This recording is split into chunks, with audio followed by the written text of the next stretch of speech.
Good morning मित्रों, આપણે આગળના વિડિયો લેક્ચર્સમાં કોષ પોટેન્શિયલ કોને કહેશું તે બિન પ્રમાણિત કોષનો કોષ પોટેન્શિયલ કેવી રીતે મેળવાશે અને એ મેળવવા માટે નળ સમીકરણની તારવણી, કોષ પોટેન્શિયલ કેવી રીતે વધશે કેવી રીતે ઘટશે, વીજ રાસાયણિક શ્રેણી, આ બધી જ અગત્યની ચર્ચાઓ જે એમસીક્યુ ના બેઝ પર ખૂબ અગત્યની કોન્સેપ્ચ્યુઅલ એની આપણે વાત કરી હતી. હવે ન્યુમેરિકલ્સ ઉપર આપણે આગળ વધીએ છીએ કે જેમાં કોષ પોટેન્શિયલની ઉપયોગિતાની મારે ચર્ચા કરવાની છે કે કોષ પોટેન્શિયલ કઈ જગ્યાએ ઉપયોગી છે. તો કે ભાઈ કોઈ પણ રાસાયણિક પ્રક્રિયા માટેનો સંતુલન અચળાંક એટલે કે કોષમાં થતી જે રેડોક્સ પ્રક્રિયા છે એ રેડોક્સ પ્રક્રિયાનો સંતુલન અચળાંક કોષ પોટેન્શિયલ પરથી નક્કી થાય. દ્રાવણની પીએચ વિદ્યુત વિભાજ્ય દ્રાવણ જે વાપરેલા છે, હાઇડ્રોજન વાયુ વિદ્યુત ધ્રુવો છે તેની જે પીએચ છે તે, પાણીનો આયની ગુણાકાર KW, આ ઉપરાંત અન્ય થર્મોડાયનેમિક્સ બાબતો એ કોષ પોટેન્શિયલની મદદથી નક્કી થશે. આપણે જેમ જેમ આગળ વધશું એમ તમને દરેક વસ્તુઓને તમને ખ્યાલ આવશે. એટલે આમ જોવા જાવ દરેક ટોપિક છે એ ન્યુમેરિકલ અગત્યતા ધરાવે છે, બરોબર. એટલે અહીંયા જે મારે તમને ચર્ચા કરવાની છે એ સૌપ્રથમ કોષ પોટેન્શિયલની મદદથી સંતુલન અચળાંક, કોષ પોટેન્શિયલની મદદથી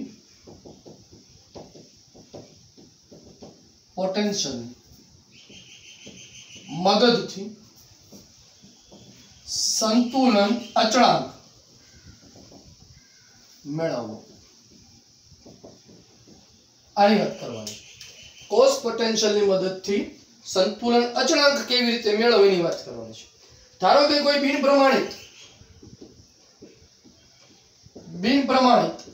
ડેનિયલ કોષ, એની આપણે વાત કરી છે. બિન પ્રમાણિત ડેનિયલ કોષનું સાંકેતિક નિરૂપણ શું થશે? Zn સોલિડ, Zn+2, ધારો કે સાંદ્રતા C1 છે, ક્ષાર સેતુનો ઉપયોગ કરેલો છે, Cu+2 C2 Cu સોલિડ, બરાબર છે. આ બિન પ્રમાણિત ડેનિયલ કોષમાં થતી રાસાયણિક પ્રક્રિયા એટલે કોષ પ્રક્રિયા, હું ડાયરેક્ટ ફાઇનલ કોષ પ્રક્રિયા લખું છું, તમે એનોડ અને કેથોડ પર તમારે નોટમાં લખવાનું થશે. Zn માંથી Zn+2 Zn સોલિડ Cu+2 બનાવશે Cu સોલિડ પ્લસ Zn+2, બરાબર છે. આ કુલ કોષ પ્રક્રિયા થશે.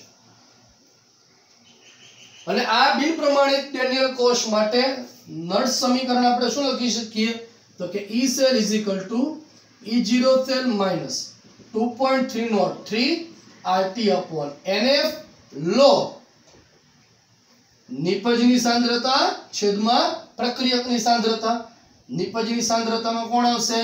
Zn+2 into Cu સોલિડ, પણ Cu સોલિડ ની સાંદ્રતા કેટલી સ્વીકારશું આપણે? 1, ઘન અવસ્થામાં છે એટલે, અપોન પ્રક્રિયકની સાંદ્રતામાં કોણ આવશે? Cu+2 into Zn સોલિડ, પણ સોલિડ અવસ્થામાં છે મિત્રો, શું આવશે ત્યાં? 1. ગુડ. તો E cell E0 cell minus 2.303 RT/NF, n બરાબર કેટલા આવશે ત્યાં? 2 log Zn+2 ના છેદમાં Cu+2 સમીકરણ આપણે મળ્યું. હવે આપણે સંતુલન અચળાંક મેળવવાનો છે આ પ્રક્રિયા માટે. એટલે સંતુલન અચળાંક ક્યારે મળે જરા વિચારો છો. તો કે જ્યારે પ્રક્રિયા સંતુલનમાં હોય ત્યારે. આઈ રિપીટ, આપણે શું મેળવવું છે? સંતુલન અચળાંક. કોઈ પણ પ્રક્રિયાનો સંતુલન અચળાંક ક્યારે મળવાનો છે? તો કે જ્યારે આ પ્રક્રિયા સંતુલનમાં આવે ત્યારે. અને ધારો કે જો હવે પ્રક્રિયા સંતુલનમાં આવી ગઈ તો તમારો કોષ કાર્ય કરતો બંધ થઈ જશે, બિન પ્રમાણિત છે. જ્યારે પ્રક્રિયા સંતુલનમાં આવશે એ સમયે યાદ રાખવાનું કે તમારો કોષ કાર્યરત રહેશે નહીં. શા માટે કાર્યરત નહીં રહે? બિન પ્રમાણિત કોષ એ કાર્યરત નહીં રહે. શા માટે કાર્યરત નહીં રહે? તો કે સાંદ્રતાનો ફેરફાર જ નથી થતો. પ્રક્રિયા ક્યારે શરૂ થાય રે? તો કે જો સાંદ્રતાનો ફેરફાર થતો હોય તો આ દરમિયાન જેટલી સાંદ્રતા નિપજમાં જાય છે એટલી સાંદ્રતા બાજુ આવી જાય છે. એટલે તમારે અહીંયા કોષ પ્રક્રિયામાં કોઈ ફેરફાર થતો નથી, માટે તમારો કોષ કાર્ય કરતો બંધ થાય, તેથી લખી શકાય સંતુલન સમય, સંતુલન સમય કોષ કાર્યરત નથી, કાર્યરત નથી। તેથી ઈ સેલ બરાબર શું થવાનું છે 0 વોલ્ટ, Zn+2 ના છેદમાં Cu+2 બરાબર હું શું લખી શકું સંતુલન ચળાંક Kc લખી શકાય। આ શું પદ હતું આપણું નિપજની સાંદ્રતા છેદમાં પ્રક્રિયકની સાંદ્રતા। સંતુલન ચળાંક Kc બરાબર શું થાય તમને ખ્યાલ છે નિપજની સાંદ્રતા છેદમાં પ્રક્રિયકની સાંદ્રતા। Zn+2 into Cu solid, solid છે એટલે 1 upon Cu+2 into Zn solid, solid છે એટલે 1 Cu+2 Zn+2 ના છેદમાં Cu+2 આવી ગયું, Kc લખી શકાય। અને પ્રમાણિત ડેનિયલ કોષ માટે E0 સેલ તમને ખબર છે કેટલો થવાનો છે 1.1 વોલ્ટ। આ બધી કિંમત આપણે આમાં મૂકીએ અને આગળ વધવાનો પ્રયત્ન આપણે કરીએ છીએ। ચાલો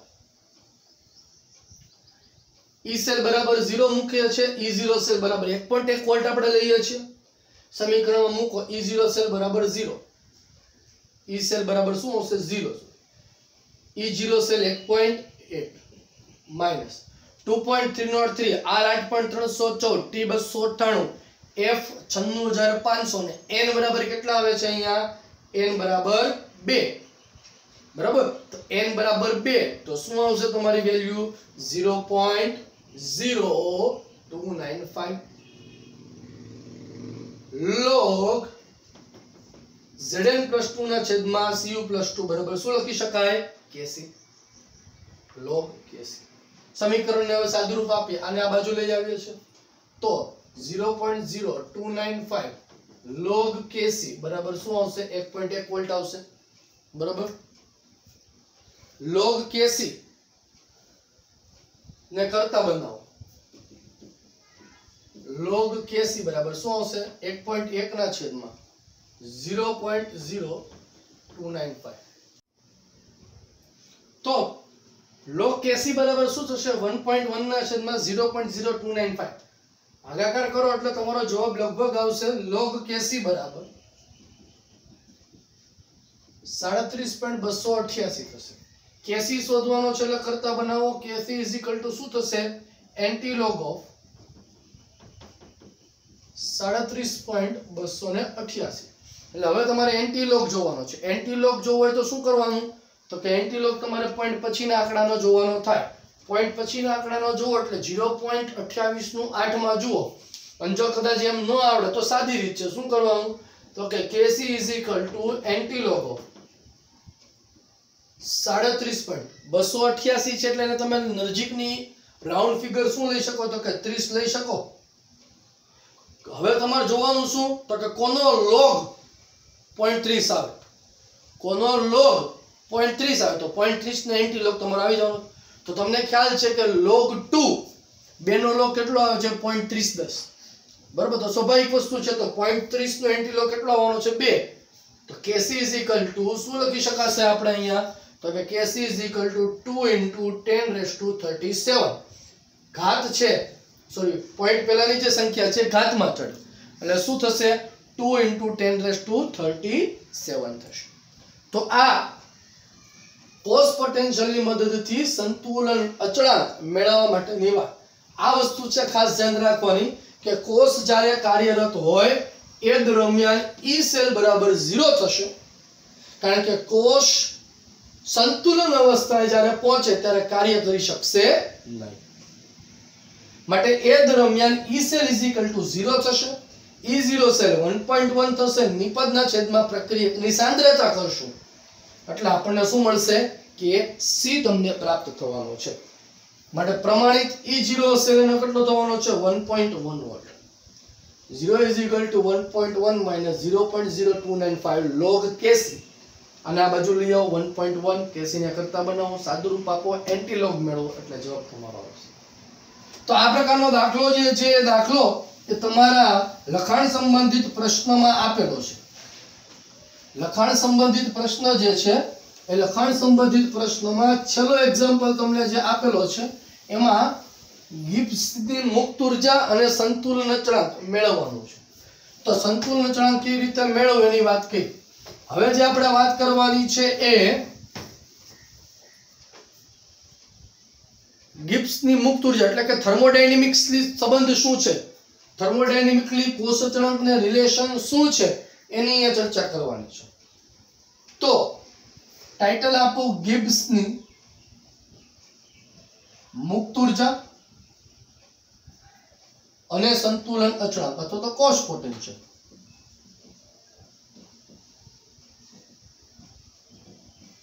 કોષ પોટેન્શિયલ મિત્રો ગિબ્સ મુક્ત ઉર્જા કોને કહેવાય તમને ખ્યાલ છે. ધોરણ 11 માં થર્મોડાયનેમિક્સ ના ચેપ્ટરમાં તમે શીખેલા છો ડેલ્ટા જી. કોઈ પણ રાસાયણિક પ્રક્રિયા આપમેળે સ્વયંસ્ફુરિત થવા માટેનું દર્શાવતું એ થર્મોડાયનેમિકલી વિધેય એ ગિબ્સની મુક્ત ઉર્જા છે. રાસાયણિક પ્રક્રિયા આપમેળે થશે કે એના માટે ડેલ્ટા G0 નું મૂલ્ય <0 એટલે કે ઋણ હોવું જોઈએ તમને ખ્યાલ છે. અને વિદ્યુત રાસાયણિક કોષ જે છે એ વિદ્યુત રાસાયણિક કોષમાં પ્રક્રિયાઓ આપમેળે થાય છે તમને ખબર હોવી જોઈએ. કારણ તો કે એમાં તમે સળિયા ડૂબાડો અને છેડા આપો એટલે પ્રક્રિયા જાતે થાય છે. એટલે આ પ્રક્રિયા માટે ડેલ્ટા G નું મૂલ્ય એ <0 હોવું જોઈએ. આ યાદ રાખજો કે વિદ્યુત રાસાયણિક કોષ માટે ડેલ્ટા G0 નું મૂલ્ય < થશે. કારણ તો કે પ્રક્રિયા આપમેળે થાય છે.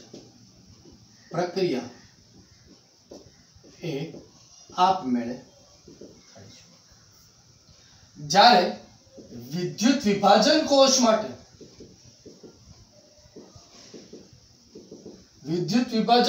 માટે ડેલ્ટા G0 <0 થશે, ધન મૂલ્ય આવશે. એટલે કે એમાં પ્રક્રિયા આપમેળે થતી નથી. આપમેળે થતી નથી. તમને ખ્યાલ છે કે એમાં પ્રક્રિયા આપમેળે નહીં થાય. કેમ તો કે એમાં તમારે બાહ્ય ઉચ્ચ વિદ્યુત વોલ્ટેજ આપવું પડે છે પછી પ્રક્રિયા થાય છે. તો વિદ્યુત રાસાયણિક કોષ માટે ડેલ્ટા G0 નું મૂલ્ય છે એ <0 હોય. તો કોષ દ્વારા થયેલું કાર્ય કેટલું હશે? વિદ્યુત રાસાયણિક કોષમાં વિદ્યુત રાસાયણિક કોષ દ્વારા થયેલું મહત્તમ કાર્ય એ તેમાંથી પસાર કરેલા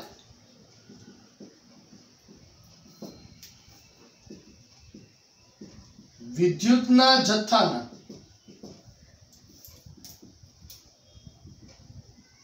સમપ્રમાણમાં થાય છે. એટલે જેટલો જથ્થો તમે પસાર કરશો એટલું એના દ્વારા કાર્ય થવાનું છે. સ્વાભાવિક વસ્તુ છે. અને મહત્તમ કાર્ય થવાનું છે. એટલે કે કાર્ય કેવી રીતે શોધવું તો કે તમે ગિબ્સની મુક્ત ઉર્જા શોધી લેશો એટલે તમને મહત્તમ થયેલું કાર્ય મળી જાય. તો ધોરણ 11 માં થર્મોડાયનેમિક્સમાં તમે સૂત્ર શીખેલા છો. મારે અહીંયા તેની ડાયરેક્ટ ચર્ચા કરવાની છે કે શું થશે સૂત્ર. તો delta G0 = -NF E0 cell. Delta G0 શું થશે? -NF E0 cell. આ કોષ દ્વારા થયેલું મહત્તમ કાર્ય ડેલ્ટા G થશે. અને સંતુલન અચળાંક અને મુક્ત ઉર્જાને પણ સંબંધ થર્મોડાયનેમિકલી તમે શીખી ગયા છો. આગળ શું થશે સૂત્ર? તો કે delta G0 = -2.303 RT log Kc. આ સૂત્ર તમે શીખેલા છો સ્ટાન્ડર્ડ 11 માં. ધોરણ 11 માં થર્મોડાયનેમિક્સમાં સૂત્ર આવેલું છે. આ સૂત્ર પણ છે. Delta G0 = -NF E0 cell. મુક્ત ઉર્જા અને કોષ પોટેન્શિયલનો સંબંધ દર્શાવે. મુક્ત ઉર્જા અને સંતુલન અચળાંકનો સંબંધ છે. બંનેની ડેલ્ટા 0 સરખી છે અને બંનેને તમે સરખાવી શકો. તો સરખાવો તો શું થયું? -NF E0 cell = -2.303 RT log Kc. Minus minus cancel. E0 cell ને કરતા બનાવજો. E0 cell = 2.303 RT/NF log Kc. જો જે આપણે હમણાં આગળ દાખલો ગણ્યો તો આવી ગયો કે નહીં સૂત્ર? આગળ સંતુલન અચળાંક વાળો દાખલો ગણ્યો તેમાં સૂત્ર આવ્યું હતું. E0 સેલ બરાબર શું થશે? 2.303 RT upon NF log Kc. આ જ સમીકરણ આપણે ધાર્યું હતું અને એ જ વસ્તુ અહીંયા છે. તો અહીંયા તમારે યાદ જે રાખવાનું છે એ આ ફોર્મ્યુલા યાદ રાખવાની છે અને આને લઈને બહુ બધા પ્રશ્નો પૂછાય છે એમસીક્યુ. આપણે હમણાં થોડાક 2-4 એક્ઝામ્પલની પ્રેક્ટિસ કરાવીશું, તમને બતાવીશ કે બે પ્રક્રિયાનો ઉપયોગ કરી ત્રીજી પ્રક્રિયાનો કોસ્ટ પોટેન્શિયલ કેવી રીતે મેળવવો. આવા ઘણા બધા એક્ઝામ્પલ આવે છે, એમસીક્યુ પૂછાય છે, તો એ તમને આવડવા જોઈએ. delta G0 is equal to minus NF E0 cell, delta G0 is equal to minus 2.303 RT log Kc. બંને સમીકરણ ધોરણ 11 માં થર્મોડાયનેમિક્સ માં આવેલા છે. બંનેને સરખાવો. NF E0 cell is equal to 2.303 RT log Kc. E0 cell બરાબર શું થશે? 2.303 RT upon NF log Kc. Clear છે થિયરી? સમીકરણ યાદ રહેવું જોઈએ. જો સમીકરણ આવડે તો તમે દાખલો ગણી શકો છો. તો હવે આપણે જે છે આના પછી તમારું એક્ઝામ્પલ તમને જે ટેક્સ્ટ બુકમાં આપેલું છે એ એક્ઝામ્પલની વાત ચર્ચા કરવાની છે. બરાબર? તો આ જોઈ લ્યો એટલે આપણે એક્ઝામ્પલની વાત કરીએ. ચાલો તો આપણે બંને એક્ઝામ્પલ અહીંયા એકવાર જોઈ લે. તમારે એનસીઈઆરટી ના એક્ઝામ્પલમાં 3.2 અને 3.3 બંને એક્ઝામ્પલની આપણે અહીંયા પ્રેક્ટિસ કરીએ છીએ. તમને આપેલી છે પ્રક્રિયા કોપરમાંથી કોપર +2 ને Ag+1 માંથી Ag આપેલું છે. એટલે કોપર અહીંયા એનોડ છે, સિલ્વર અહીંયા કેથોડ છે. E0 સેલ 0.46 વોલ્ટ તમને આપેલો છે. તો આ પ્રક્રિયા માટે સંતુલન અચળાંક Kc આપણે શોધવાનું કીધેલું છે. પ્રક્રિયા માટે સંતુલન અચળાંક Kc ગોતવાનું કીધું છે. તો સમીકરણ આપણે હમણાં થોડી વાર પહેલા તાર્યું હતું. શું સમીકરણ થશે? તો કે E0 cell is equal to 2.303 RT upon NF log Kc. 2.303 RT upon NF log Kc થશે. તો 2.303 R બરાબર કેટલા આવશે? કેટલા આવશે? R બરાબર 8.314, T બરાબર 298 આપ્યો નથી પણ આપણે લઈ લેવાનું છે, શીખવાડ્યું છે આગળ. F બરાબર 96500 ને N બરાબર Cu માંથી Cu +2 એટલે કેટલા આવશે? ફેક્ટર 2 આવશે. તો સાદુરૂપ આપો એટલે કેટલા આવે છે? 0.0295 log E0 સેલ આવશે 0.46 અને log Kc આપણે મેળવવાનું. તો log Kc બરાબર શું આવશે? 0.0295 upon 0.46. બંનેનો ભાગાકાર કરો એટલે log Kc બરાબર તમારે આવે છે 15.6 સમથિંગ કંઈક આવશે. 15.6 સમથિંગ log Kc બરાબર. તો Kc is equal to શું થશે? તો કે એન્ટીલોગ ઓફ 15.6. એન્ટીલોગ કોનો જોવાનો હોય? પોઈન્ટ પછીના આંકડાનો જોવાનો હોય. પોઈન્ટ પછીના આંકડાનો જો 15.60 થશે. તો એન્ટીલોગ કોનો જોવાનો? 0.60 નો. યાદ કરો જી, કોનો લોગ 0.6 આવે. કોનો લોગ 0.6 આવે તો એન્ટીલોગ તમને મળી જાય. તો કોનો લોગ 0.6 આવે? તો કે સ્વાભાવિક છે 4 નો. log 4 કેટલો આવે છે? 60 21 આવે છે. ઠીક છે, 60 તમે લઈ શકો છો. તો જવાબ શું આવશે તમારો? Kc is equal to 4 into 10⁻15. 15 point પહેલાની ઘાત એન્ટીલોગમાં ક્યાં ચડી જવાની છે? આગળ 4 into 10⁻15 થશે. ક્લિયર? તો આ એક એક્ઝામ્પલ. બીજું એક્ઝામ્પલ આપણે જોઈએ છે 3.3. Zn સોલિડ માંથી Zn+2 Cu+2 માંથી Cu E0 સેલ આપ્યો છે. ડેલ્ટા G આપણે શોધવાનો છે. તો કોસ પોટેન્શિયલ અને મુક્ત ઉર્જા વચ્ચેનો સંબંધ ધરાવતું સમીકરણ આપણે જોયું છે. શું આવશે? Delta G0 is equal to minus NF E0 cell. N બરાબર કેટલા આવશે? Zn માંથી Zn+2 તો કે 2. F બરાબર કેટલા આવશે? 96500. E0 સેલ કેટલો આવશે? 1.1. ગુણાકાર કરો એટલે તમારો જવાબ delta G0 is equal to 21227 જૂલની આસપાસ આવશે. 21227 માટે delta G0 is equal to minus 21.227 kilo joule તમે લખી શકો છો. તો આ તમારો ડેલ્ટા G0 આવી ગયો. આમાં કદાચ Kc મેળવવાનું કીધું તો આપણે આગળ મેળવેલું છે, તમને આવડે છે. E0 સેલ બરાબર ડાયરેક્ટ સમીકરણ મૂકી દો. આમ તો આગળ મેળવેલું છે પણ ખાલી સમજાવવા માટે કહું. E0 સેલ બરાબર શું થશે 2.303 RT log Kc NF upon E0 cell બરાબર 2.303 RT upon NF log Kc સમીકરણ મૂકો એટલે તમને તમારો Kc પ્રાપ્ત થઈ જશે. ક્લિયર છે? તો તમારા લખાણ સંબંધિત પ્રશ્નમાં એક્ઝામ્પલ આપ્યા છે, પ્રેક્ટિસ કરજો. સ્વાધ્યાયમાં એક્ઝામ્પલ આપ્યા છે એની પ્રેક્ટિસ કરજો. ન આવડે એટલે ફરી પાછો સંપર્ક કરો. ચલો તમે હમણાં આગળ વાત કરી હતી પ્રમાણે કે ડેલ્ટા G જે છે ડેલ્ટા G -NF E0 છે. આને લઈને ઘણા બધા MCQs છે, પરીક્ષામાં પૂછાય છે અથવા તો ઘણા બધા MCQ તમારી સામે સોલ્વ કરવાના આવશે કે જેમાં તમારે બે અર્ધકોષોના પોટેન્શિયલ આપેલા હોય અથવા તો બે અર્ધ પ્રક્રિયા આપેલી હોય અને ત્રીજી પ્રક્રિયાનો પોટેન્શિયલ તમારે મેળવવાનો થાય. રિપીટ શું કરવાનું થશે? બે અર્ધકોષના પોટેન્શિયલ આપેલા હોય અને ત્રીજી પ્રક્રિયા અથવા તો ત્રીજા અર્ધકોષનો પોટેન્શિયલ મેળવવાનું હોય તો આ દરમિયાન ડેલ્ટા G છે એનો ઉપયોગ કેવી રીતે કરવો? એક્ઝામ્પલ એ લખ્યું છે, એક પ્રક્રિયા તમને આપેલી છે MnO4 - 1 માંથી MnO2. આ એક અર્ધકોષ. આ અર્ધકોષનો પોટેન્શિયલ મેળવવાનો છે E0 છે. કોના મદદથી? તો કે આ બે અર્ધકોષ. ક્લિયર છે? પ્રશ્ન ક્લિયર હોવો જોઈએ. અને આવા ઘણા બધા એક્ઝામ્પલ આવશે. મેથડ સંબંધમાં આવી જાય એટલે બધી વાત પૂરી. MnO4 - 1 માંથી MnO4 - 1 માંથી MnO2 માં રૂપાંતરણ થાય. આ એક અર્ધકોષ છે, આનો પોટેન્શિયલ મેળવવાનો છે. કોની મદદથી મેળવવાનો છે? તો કે આ બે અર્ધકોષની મદદથી મેળવવાનો છે. MnO4 - 1 Mn+2 માંથી MnO2 Mn+2 આ બેની મદદથી મેળવવાનો. ક્લિયર છે? તો પહેલા આપણે આ બંને અર્ધકોષમાં થતી પ્રક્રિયા લખી લેશું. શું થશે પ્રક્રિયા? MnO4 - 1 માંથી જોજો જરા. MnO4 - 1 માંથી શું બને છે? Mn+2. કેટલા ઇલેક્ટ્રોન મેળવશે જરા વિચારો જોઈએ. કેટલા ઇલેક્ટ્રોન મેળવશે આ પ્રક્રિયામાં? તો કે મેંગેનીઝ કેટલો છે? +7. અહીંયા કેટલો છે? મેંગેનીઝ +2. +7 માંથી +2 એટલે કેટલા હોવો જોઈએ? 5 નો ફેરફાર થાય છે. 5 ઇલેક્ટ્રોન મેળવતો હોવો જોઈએ સાહેબ. માધ્યમ કયું છે તમારું અહીંયા? તો કે માધ્યમ એસિડિક છે. એસિડિક માધ્યમ છે. શું ઉમેરવું પડે? H+ ઉમેરવા પડે. એસિડિક માધ્યમ હોય તો જ +7 માંથી +2 માં રૂપાંતરણ થાય ને. અને છતાં ન ખબર પડે શું કરવાનું? વીજભાર સરખો કરી લેવો. આ બાજુ વીજભાર કેટલો છે? -1. આનો કેટલો છે? -5. -1 -5 -6 વીજભાર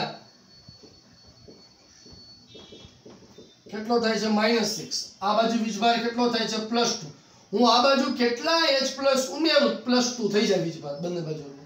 સ્વાભાવિક છે 8H+ ઉમેરું. ક્લિયર? આને હું આપી દઉં છું સમીકરણ નંબર 1 અને આનો મુક્ત ઉર્જાનો ફેરફાર ડેલ્ટા G0 n બરાબર કેટલા આવશે અહીંયા? 5. યાદ રાખવાનું. n1 બરાબર 5. સમીકરણ નંબર 2. હવે બીજા અર્ધકોષમાં થતી પ્રક્રિયા જુઓ. MnO2 માંથી રૂપાંતરણ શેમાં થાય છે? Mn+2 માં. MnO2 માંથી શેમાં રૂપાંતરણ થાય છે? Mn+2. MnO2 કેટલો છે? +4. Mn+2 કેટલો છે? +2. +4 માંથી +2 કેટલાનો ફેરફાર થયો? 2 નો. કેટલા મેળવતો છે ઇલેક્ટ્રોન? 2 ઇલેક્ટ્રોન મેળવતો છે.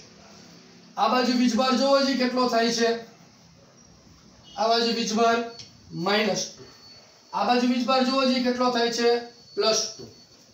આ બાજુ -2. આ બાજુ +2. -2 +2. તો કેટલા ઉમેરું તો +2 થાય?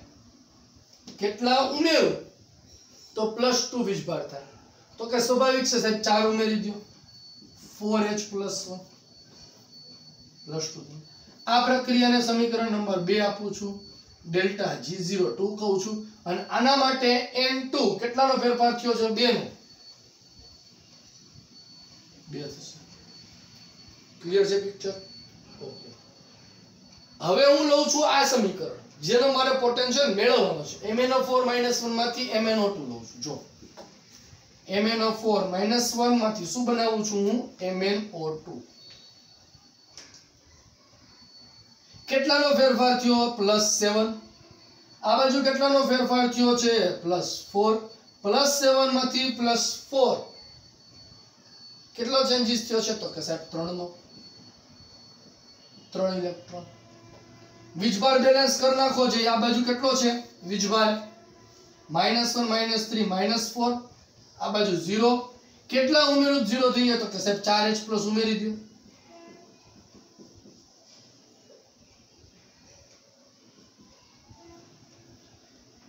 આ સમીકરણને આપું છું સમીકરણ નંબર 3 આનો ડેલ્ટા G03 અને N3 કેટલા મેળવે છે 3 ક્લિયર છે હવે જરા જુઓ આ બે પ્રક્રિયાનો ઉપયોગ કરી મારે ત્રીજી પ્રક્રિયા મેળવવાની છે આ બુદ્ધિ તમારે ચલાવવાની છે હું આ બે પ્રક્રિયાનું શું કરું બે જ વસ્તુ થાય કે સરવાળો થાય કે બાદબાકી થાય આ બે પ્રક્રિયાનો શું કરું તો મને આ પ્રક્રિયા મળે હવે ખબર કેવી રીતે પડે તમને તો કે ખબર ક્યાંથી પડવાની છે તમને નિપજ પરથી આ બાજુ નિપજમાં કોણ છે MnO2 આ Mn+2 Mn2 જો જે આ કોઈ પ્રક્રિયામાં તમારે Mn+2 જોઈ છે દેખાય છે કે Mn+2 નથી જોતો તો શું કરું તો Mn+2 ઉડી જશે તો કે સ્વાભાવિક વસ્તુ છે સાહેબ બાદબાકી કરી નાખો તેથી સમીકરણ 3 મેળવવા સમીકરણ 1 તથા 2 ની બાદબાકી કરતા સમીકરણ 3 મેળવવા માટે સમીકરણ 1 તથા 2 ની બાદબાકી હવે જો બાદબાકી કરવી કે સરવાળો કરવો હોય તમારી બુદ્ધિ ઉપર કામ કરશે ફરીવાર કહું છું તમને અહીંયા મને ખબર કેવી રીતે પડી બાદબાકી કરવી પડે તો કે અહીંયા Mn+2 આ બાજુ કોઈ પ્રક્રિયા નથી જોતું મારે તો હું શું કરું તો Mn+2 કેન્સલ થઈ જાય તો કે સ્વાભાવિક છે સાહેબ બાદબાકી કરો થઈ જશે ક્લિયર તો બાદબાકી કરીને હવે સમીકરણ આપણે લખીએ શું થશે જો MnO4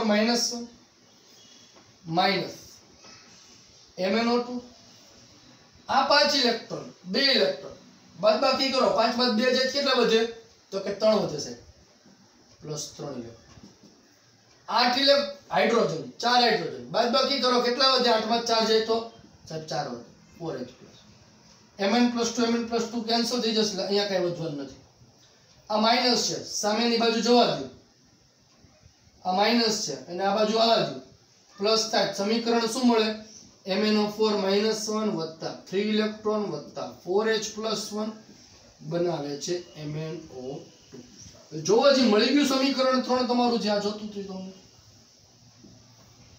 આ સમીકરણ મળી ગયું તો કે આ સાહેબ મળી ગયું તો એનો અર્થ શું થયો સમીકરણ 3 શું કરવાથી મને મળ્યું તો કે સમીકરણ 1 અને 2 નો બાદબાકી કરવા મળે તો બાદબાકી કરીએ તો એ સમયે એની મુક્ત ઊર્જા હવે અગત્યની વસ્તુ તો એની મુક્ત ઊર્જા ડેલ્ટા G03 કેટલી થશે તો કે આ બંનેની મુક્ત ઊર્જાની શું કરવી પડે બાદબાકી ડેલ્ટા G01 ડેલ્ટા G02 બરાબર છે ડેલ્ટા G03 G01 G02 આ બેની બાદબાકી કરી એટલે મુક્ત ઊર્જાની બાદબાકી થઈ આ બે ધારો કે સરવાળો કર્યો હોય તો સમીકરણ મળે તો તમારે અહીંયા શું કરવું પડે સરવાળો કરવો પડે બરોબર ચાલો ડેલ્ટા G03 સમીકરણ છે શું લખી શકાય -N3F E03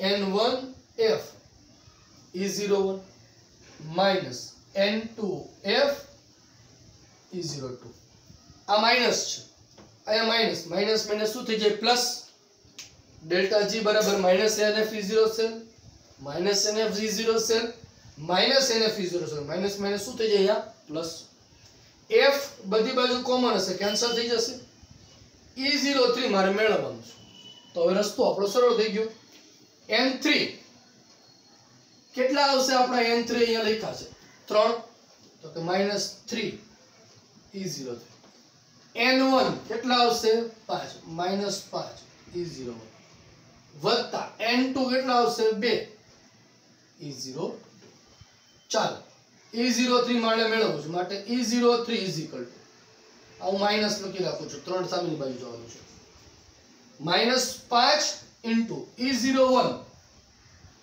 MnO4 માંથી Mn+2 E01 1.51 વોલ્ટ 1.51 વત્તા 2 into E02 આ પ્રક્રિયા માટે E02 1.23 ડિવાઇડેડ બાય અહીંયા 3 હતા નીચે આવવા દીધા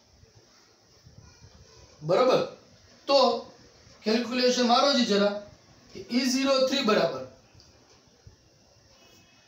5 into 1.51 કરો છે 5 into 1 કેલ્ક્યુલેશન RLN 2 હો બધા 5 into 1.51 કરો એટલે જવાબ તમારો લગભગ આવશે 7.55 ની આસપાસ -7.55 વત્તા 2 into 1.23 કરો છે કેટલા આવે છે કેલ્ક્યુલેટર RLN દેવાનું 2 into 1.23 2.46 આવશે ડિવાઇડેડ બાય 3 કરો જી 2.46 માંથી 7.55 બાદ કરો શું કરવાનું છે 2.46 માંથી 7.55 ને બાદ કરો માઈનસ માં જવાબ આવશે કારણ કે મોટી નિશાની માઈનસ છે એટલે કેટલો આવશે 5.09 ની આસપાસ આવશે E03 બરાબર -5.09 divided by 3 minus minus cancel થઈ જશે 5.09 ભાગ્યા 3 કરો જી 5.09 ભાગ્યા 3 કરો એટલે સમથિંગ જવાબ તમારો કેટલો આવવો જોઈએ તો કે ભાઈ 1 પોઈન્ટ સમથિંગ જવાબ આવશે E03 બરાબર 1 પોઈન્ટ સમથિંગ જે આવે તે લખી નાખવાનું કે અહીંયા સીધી વસ્તુ છે 3 દુ 6 તો જવાબ નહીં હાલે 1 થી હાલ છે 1.33 ની આસપાસ કંઈક આવશે 1.3 ની આસપાસ બરાબર જે આવી ગણતરી કરી નાખજો આપણો વિષય છે એની બહુ લાંબો તો આ E03 તમારો મળી ગયો તો આ રીતે તમારા ઘણા બધા દાખલા છે બે અર્ધકોષનો ઉપયોગ કરી ત્રીજા અર્ધકોષનો પોટેન્શિયલ મેળવવાનો એક્ઝામ્પલ MCQ તમારે આવશે આ મૂળ વસ્તુ છે કે સમીકરણ 1 અને 2 નું શું કરવું તો સમીકરણ 3 મળે એ સમજ આવી જોઈએ અને પ્રેક્ટિસ થી જ આવશે MCQ ની અઢળક માત્રામાં પ્રેક્ટિસ કરવી DPP મોકલાવીશ એમાં એક્ઝામ્પલ આવા હશે એની પ્રેક્ટિસ કરશો એટલે તમને ખ્યાલ આવશે બરાબર ચાલો આપણે આગળના લેક્ચરમાં હમણાં વાત કરી હતી એ પ્રમાણે કે વિદ્યુત વિભાજ્ય દ્રાવણ માટે કોષ પોટેન્શિયલની ઉપયોગિતાની મદદથી સંતુલન અચળાંક આપણે એનો મેળવો તો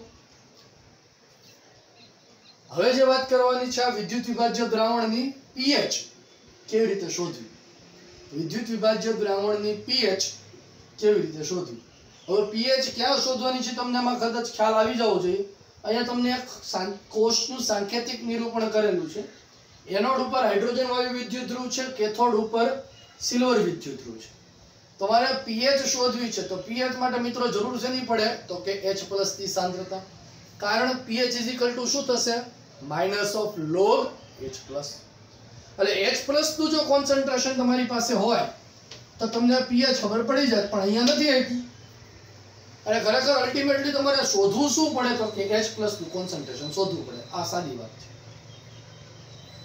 ન્યુમેરિકલ્સ માં આપણે આગળ વધીએ એટલે જોશું એક એક્ઝામ્પલ હું કરાવું છું અને એકાદ એક્ઝામ્પલ તમને પ્રેક્ટિસ માટે આપીશ એટલે તમને ખ્યાલ આવશે ચાલો પહેલા કોષનું જે સાંકેતિક નિરૂપણ કર્યું છે એમાં કોષમાં થતી પ્રક્રિયા આપણે પહેલા નોંધી કરી લઈએ કે એનોડ ઉપર થતી કોષ પ્રક્રિયા એનોડ અર્ધકોષ હાઇડ્રોજન વાયુ વિદ્યુત ધ્રુવ છે ઓક્સિડેશન ની પ્રક્રિયા થાય H2 એક બાર 1/2 H2 લઈએ છે H+1 એની સાંદ્રતા નથી ખબર આ X+1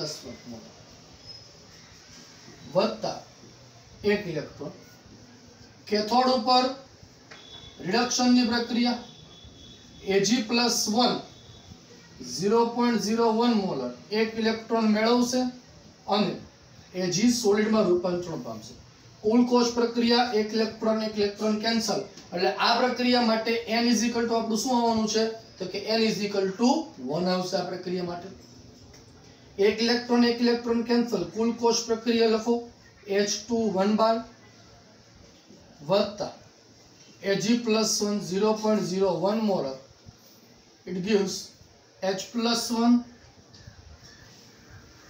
x મોલર વત્તા Ag સોલિડ આ કોષ પ્રક્રિયા છે ચાલો E0 સેલ આપણે શોધી લઈએ E0 સેલ બરાબર શું થશે तो के E0 reduction potential of cathode, E0 reduction potential of cathode, cathode में कोण छे અહીંયા સિલ્વર, એટલે શું લખશું આપણે Ag+1 Ag minus E0 reduction potential of anode, anode में कोण छे हाइड्रोजन वायु विद्युत ध्रुव H+H2 बराबर।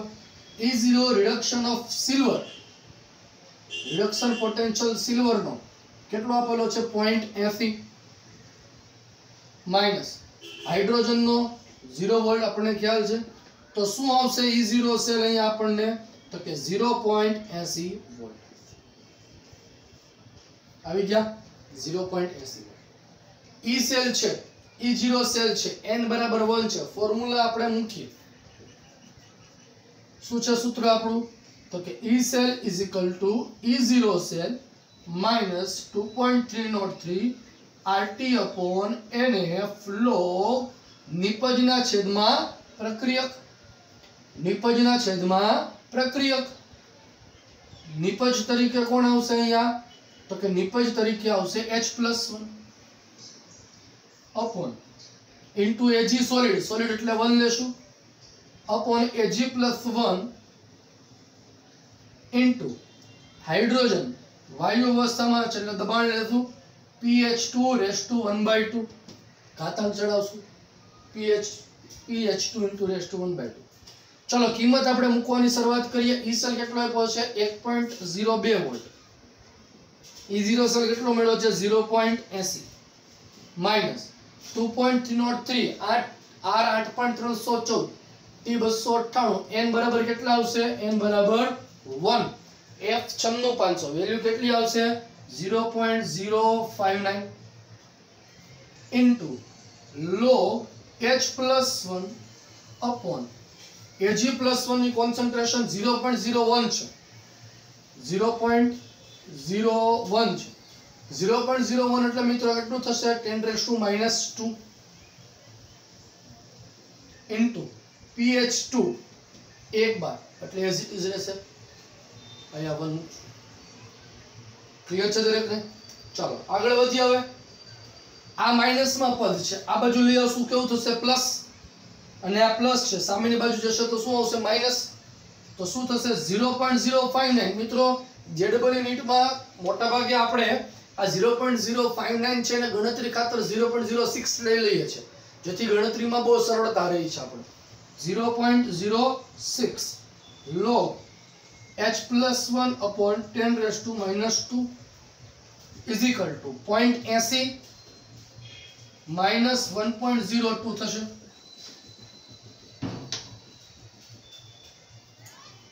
(0.06) into આ 59 ને 06 લઈ લીધું છે log H+ ના છેદમાં 10⁻² is equal to 0.80 સામેની બાજુ જશે 1.02 0.80 minus 1.02 એટલે કેટલા આવે 0.022 0.80 માંથી 1.02 ને તમે બાદ કરો એટલે કેટલા આવશે તમારા 0.22 આવશે, પણ માઈનસ વેલ્યુ હશે મોટી નિશાની છે તો શું થશે તો કે 0.06 into log H+1 upon 10⁻² is equal to minus 0.22 બરાબર છે દરેકને 0.80 minus 1.0.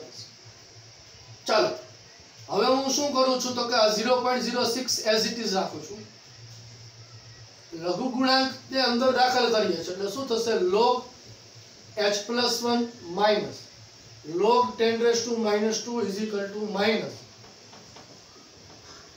0.22 बराबर 0.06 log H+1 -2 આગળ આવી જાય લઘુ ગુણાંકમાં માઈનસ માઈનસ શું થઈ જશે પ્લસ log 10 ની વેલ્યુ કેટલી થશે 1 એટલે કેટલા થઈ જશે +2 is equal to -0.22 0.06 ને અંદર જવા દો 0.06 log H+1 વત્તા 2 into 0.06 is equal to -0.22 बराबर 0.06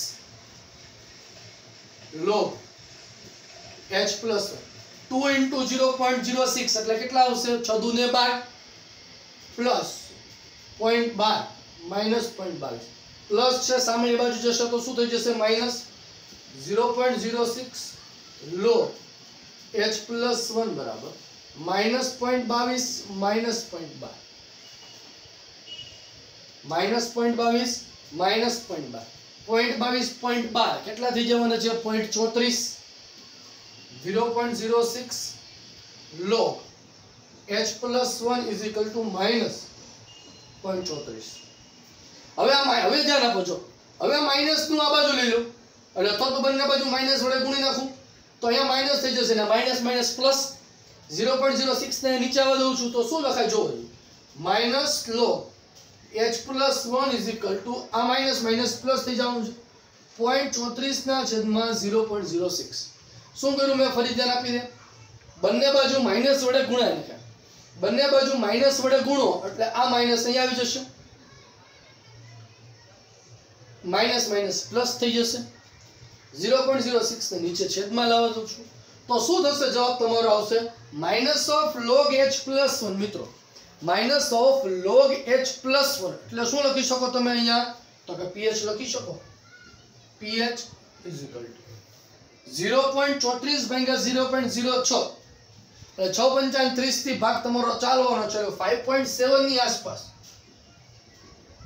તમારો જવાબ આવશે આ તમારી pH આવી જે તમારે અહીંયા શોધવાની હતી એટલે તમે અહીંયા એવું પણ કરી શકતા હતા અહીંથી એવું પણ કરી શકો આને અહીંયા નીચે આવવા દો જો અહીંયા 0.06 છે અને અહીંયા નીચે ભાગાકારમાં આવવા દો ભાગાકાર કરી નાખો log છે અને એન્ટી log લઈ લો ને h પ્લસ મેળવો ફરી પાછું log દાખલ કરો ને pH મેળવો આ એક રસ્તો હતો પણ એ રસ્તો સ્વીકારવા કરતા મને એવું લાગ્યું ખરી કે આપણે આ રસ્તો સ્વીકારવો જોઈએ આનાથી તમારો જવાબ જે છે એ તરત જ જવાબ તમારો આવી જાય છે pH is equal to કેટલા થાય છે 5.7 ક્લિયર છે વસ્તુ તો ફરી પાછા રિપીટ એકવાર અહીંયા ધ્યાન આપી દો કે દ્રાવણની pH કેવી રીતે શોધવી જો આ પ્રકારના દાખલાઓની પ્રેક્ટિસ તમારે કરવી પડશે ડીપીપી વર્કમાં એમ પ્રેક્ટિસ તમારી એમ આવશે તમારે તો એમાં તમારે આ પ્રેક્ટિસ કરજો આ પ્રકારે એમ શીખવું શું કીધું છે PTH2 એક બાર HCl એક સ્મોલર Ag + 1 0.01 છે Ag સોલિડ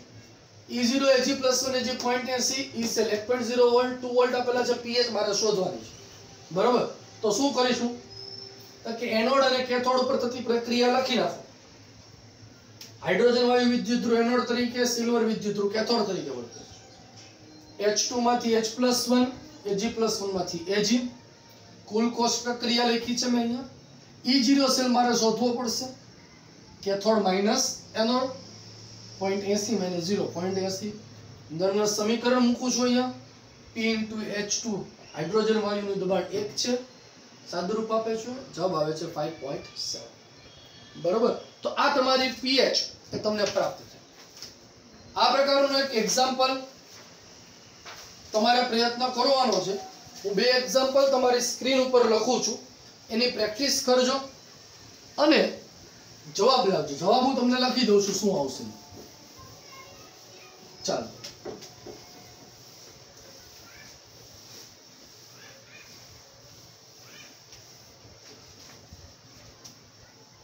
સેલ્ફ પ્રેક્ટિસ આ પ્રશ્ન મેં તમારા માટે શોધેલા છે એટલે રકમ મારે જોઈએ એટલે લખું છું સેલ્ફ પ્રેક્ટિસ પહેલો પ્રશ્ન શું કીધો છે તો કે Sn + 2 0.5 molar H + 1 x molar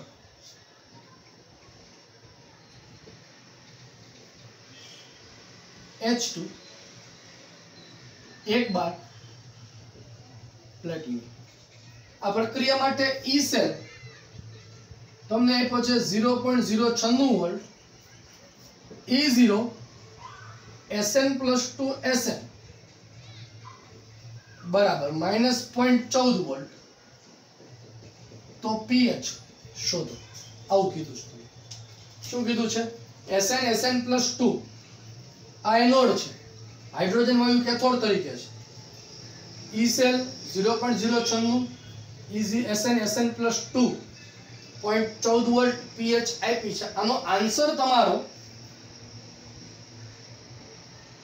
1.396 volt આવવો જોઈએ 1.396 વોલ્ટ આવવો જોઈએ આ આન્સર સેલ્ફ પ્રેક્ટિસ કરવાની છે ફરક શું છે આગળના કોર્સમાં એનોડ હતો અને સામેની બાજુ કેથોડ હતો અહીંયા ઊંધું છે આ કેથોડ છે આ એનોડ છે E0 સેલ તમારે ગોતવો પડશે E0 સેલ કેટલો આવશે 0.14 વોલ્ટ આવશે કેથોડ માઈનસ એનોડ આનો 0 આવશે માઈનસ માઈનસ પ્લસ થઈ જશે બરાબર છે ખાસ કોષ પ્રક્રિયા હું લખી આપું છું જરા જોજો કારણ કે n બરાબર 2 આવશે અને h પ્લસ નો સ્ક્વેર આવશે n બરાબર કેટલા આવશે 2 અને h પ્લસ નો સ્ક્વેર આવશે જો એનોડ ઉપર શું પ્રક્રિયા થવાની છે એનોડ ઉપર તો કે Sn માંથી Sn+2 0.05 મોલ 2 ઇલેક્ટ્રોન ગુમાવશે બરાબર અને કેથોડ ઉપર H+1 પ્લસ 2 આવશે 2 ઇલેક્ટ્રોન સ્વીકારી H2 વાયુમાં રૂપાંતરણ થાય તો n બરાબર અહીંયા કેટલા આવશે 2 આવશે n બરાબર 2 અને આ H+ ની 2 છે એટલે 2 મોલ છે તો તમારે શું થવાનું છે એટલે સ્ક્વેર થવાનો છે એટલે સાદુરૂપ આપો એટલે જરા તમારી સમજણથી સદબુદ્ધિથી સાદુરૂપ આપજો અને આ જવાબ આવો જોઈએ બરોબર છે ચાલો જો કદાચ જવાબ ન આવે તો આના પછીના વિડિયો લેક્ચરમાં હું આની ગણતરી મૂકીશ શરૂઆતમાં એટલે તમને એનો જવાબ મળી જશે બરોબર ચાલો બીજો પ્રશ્ન PtH2 હાઇડ્રોજન વાયુ વિદ્યુત ધ્રુવ વચ્ચે બીજો પણ HCl x mall H+ Cu+2 0.2 mall Cu solid આગળની જવું છે મિત્રો E સેલ 0.52 વોલ્ટ આપ્યો છે E0 Cu+2 Cu 0.34 વોલ્ટ તો pH શોધો અને આનો આન્સર તમારો આવવો જોઈએ 3.89 શું આવવો જોઈએ 3.89 તો આ બે દાખલા તમારે સેલ્ફ પ્રેક્ટિસ માટે આપું છું જાતે ગણતરી કરવાની છે અને તમારે એનું સોલ્યુશન સબમિટ કરાવવાનું રહેશે ક્લિયર છે દરેકને જોઈ લેજો એકવાર રકમ વિડિયો લેક્ચરને રિવાઇન્ડ કરીને ફરી પાછું જોજો આ પ્રકારના MCQ પ્રશ્નો પરીક્ષામાં પૂછાય છે ક્લિયર છે